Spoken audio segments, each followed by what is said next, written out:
Welcome back to the channel. I am the Maize Madman. Before we get started, make sure you hit that like and subscribe button for me and the notification bell so you're aware every time I upload a video. All that really helps the channel grow.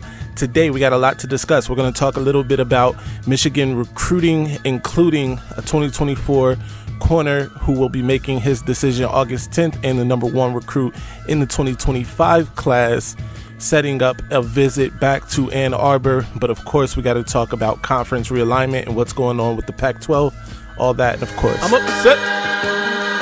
no disrespect, respectfully, but disrespectfully it's disrespect. Don't be disrespectful. Those vile, disgusting Spartans, poor little bro them. And I'ma tell them why I'm mad. That vile, disgusting cesspool in Columbus, the other state, and of course, as always, I'm upset.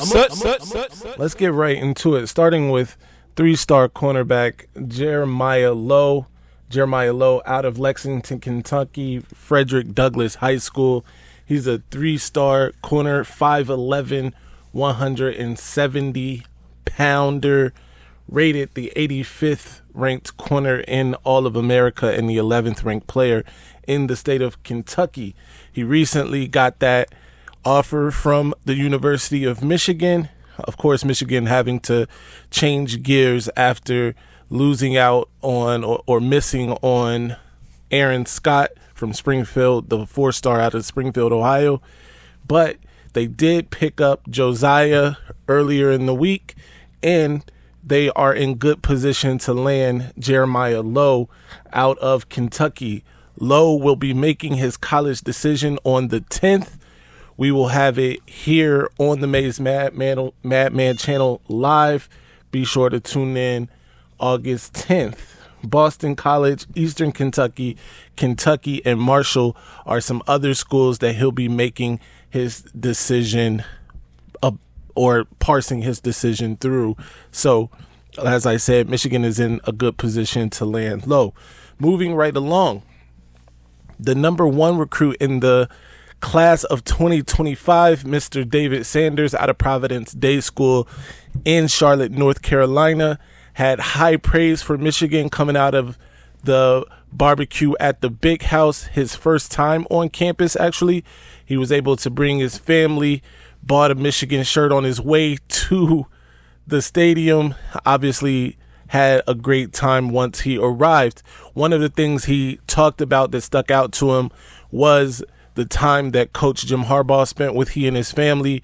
They were only slotted to have 30 minutes with the head coach, and he ended up spending over an hour and a half with Sanders and his family. He also talked about the family side and the camaraderie of the Michigan staff and players and how everyone treated him and his family with care and love while on the visit. So those are all positive things. When talking about moving away from home to go to school, he said that wouldn't be a huge problem. In fact, if the family likes his destination, that's really all that matters. So as I said, Michigan did a great job on this recruitment this weekend, really knocking it out the park. So I will be following up and updating his recruitment as more information becomes available. That being said, he did say he plans to come back and visit A2 during the regular season and plans to be in Ann Arbor for the game against the other state. So, big time recruit coming to a big time football game for Michigan. Should be fireworks, fingers crossed. Before we move on to our final segment today, make sure you hit that like and subscribe button. Really helps the channel grow. It doesn't cost you a penny to be a little friendly, and hit the notification bell so you're aware every time I upload a video. Moving on into our final segment, of course, we got to talk about conference realignment. It looks like the Pac-12 is, if not dead, hanging on by a thread. Both Oregon and Washington have accepted offers to join the Big Ten. It's really just a matter of time and formalities before they are officially parts of the Big Ten. and Arizona applied and was accepted into the Big 12. So that's 2 Pac-12 teams now that have been swallowed by the Big 12, in Colorado and Arizona.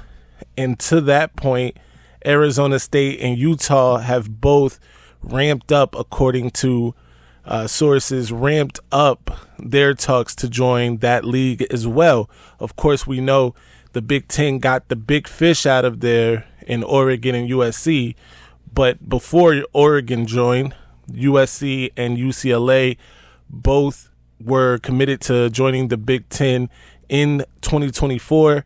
Now you add on Oregon and Washington. It's really not a lot left of the conference. Of course, just to name what remains of the conference after this latest round of realignment, there is still Utah and Arizona State right now, but unofficially they are part of the Big 12, or will be trying to at least move on to the Big 12. You go from there, there's Cal, then there's Stanford, Oregon State, and Washington State.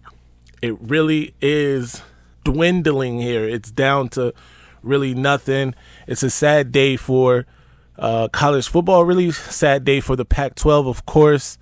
It looks like they finally weren't able to hold it together at the seams, and this thing kind of imploded in their faces right before the start of the college football season. So don't know exactly what they can do from here or what they will do, but keep it locked to the channel for all the updates, as I will be following this closely.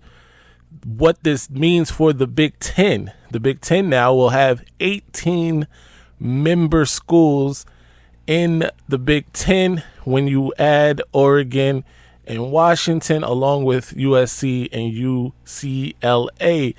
I know they were talking about going away from conference or divisions inside the conference. However, I'm starting to believe that may not be a bad idea at this point, even if it's 4 divisions. I saw someone on Twitter talk about maybe breaking it down even between 4 divisions. But even with 2 divisions, that gives you a true East-West. And you can have, those schools that came from the Pac-12 in that Western division not have to travel as far as often. So a lot to think about, a lot to rehash here. I know they were planning to go away from this completely, though, at the start of next football season. So it'll be interesting to see what happens there. Leave your comments down below. What do you think happens inside the conference in terms of divisions, or do we move away from it completely? What does this mean for, some old rivalries already set inside the Big Ten? Does it tarnish anything like that? Can new rivalries be made? All of that, let's talk about it in the comment section. Of course, stay angry, my friends. Until next time, I'm upset.